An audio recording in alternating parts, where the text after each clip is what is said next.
네, 일본의 총선이 이틀 앞으로 다가온 가운데 트럼프 미국 대통령이 다카이치 사나의 일본 총리를 향한 지지의 메시지를 냈습니다. 중남미에 이어 일본 선거에도 영향을 행사하려는 분위기인데요. 관련 내용 국제부 취재기자 연결해서 자세히 알아보겠습니다. 최진경 기자. 네, 트럼프 대통령은 현지 시간 5일 트루스 소셜에서 다카이치 총리를 향한 전면적인 지지를 표명한다고 밝혔는데요. 특히 미일 양국이 무역 합의를 위해 협력해온 점 등을 언급하면서 다카이치 총리를 높게 평가받을 자격이 있는 사람이라고 치켜세웠습니다. 트럼프 대통령은 그동안 아르헨티나 등 중남미 지역 선거에서 우파 후보에 공개적으로 힘을 실으면서 개입해왔는데요. G7 소속이자 동아시아 국가인 일본의 선거에 개입한 건 이례적인 일로 평가됩니다. 여자 아베 신조로 불리는 다카이치 총리는 일본의 헌법을 개정해 전쟁을 할 수 있는 국가로 전환하길 촉구해 왔는데요. 총선이 일본의 개헌 문제와 긴밀히 연계된 만큼 일본의 개헌 행보에 힘을 실어주려는 셈으로 연결지을 수 있어 보입니다.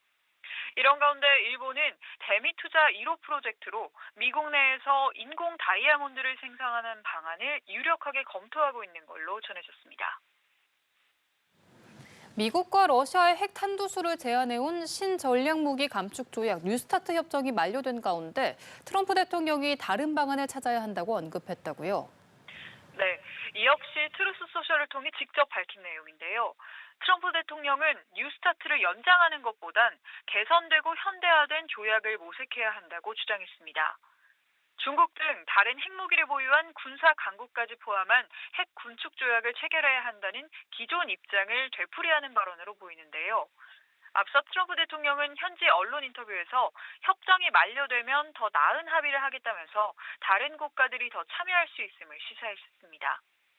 전문가들 사이에선 군비 경쟁이 서서히 재점화될 수 있다는 의견부터 양국이 군사훈련 관련 정보를 교환하지 않을 수 있다는 우려도 나오는데요. 미국과 러시아가 핵무기수를 제한하기로 한 마지막 협정인 뉴스타트가 끝내 연장 합의에 실패하면서 양국 핵 통제 체제는 결국 54년의 마침표를 찍었습니다. 네, 미국과 러시아, 우크라이나의 3자 회담이 이튿날 일정도 마무리가 됐다고 하는데 내용이 좀 진전이 됐습니까? 네, 우선 러시아와 우크라이나는 포로 300여 명을 교환하기로 합의했습니다. 스티브 위트코프 미국 대통령 특사는 양국이 각각 157명의 포로를 교환했다 밝혔는데 교환은 발표와 동시에 이뤄진 걸로 알려졌습니다.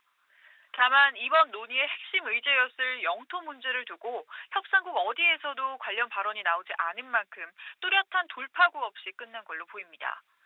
트럼프 대통령은 우크라이나 전쟁 상황과 관련해 종식을 위해 열심히 노력하고 있다면서 우리는 종식에 매우 가까이 왔다고만 언급했는데요. 또 베센트 미국 재무장관은 러시아 석유 수출에 쓰이는 이른바 그림자 함대에 대한 추가 제재 여부를 검토하겠다고 밝혔습니다. 이런 가운데 프랑스 외교수석은 우크라이나 문제를 논의하기 위해 러시아 모스크바에서 크렘린궁 외교보좌관과 비밀 회동을 가졌는데요. 우크라이나 종전과 관련해 유럽과 러시아의 대화 채널을 마련하는 차원에서 방문한 걸로 보이는데 해결책을 찾진 못한 걸로 전해졌습니다. 지금까지 국제부에서 전해졌습니다.